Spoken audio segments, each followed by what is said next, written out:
سەبارەت بە وەرزشکردن لە مانگی ڕەمەزانی پیرۆزدا وا باشە وەرزشکردنەکە تەجیل بکرێت بۆ ئەو کاتانەی کە تێدا ئاو و نان دەخورێت. مەبەستم ئەوەی لە کاتی ڕۆژدا نەبێت لە نێوان فتارکردنەوە بۆ کاتی پاشی بێت.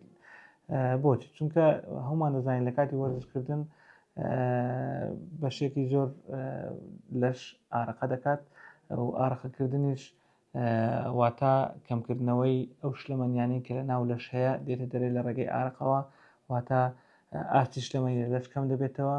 ئەمەش بۆ گورچیلەکان بۆ تەندروستی گورچیلەکان باش نییە، چونکە میزەکە خەز دەبێتەوە و ڕەنگی تۆخ دەبێتە زەردێکی تۆخ و یاخود بەرەو پرتەقالیش دەڕوات.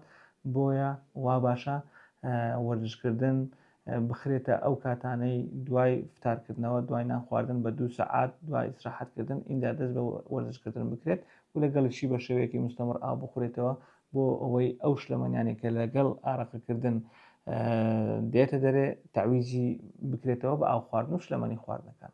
بە هیوای سەلامەتی بۆ گشت.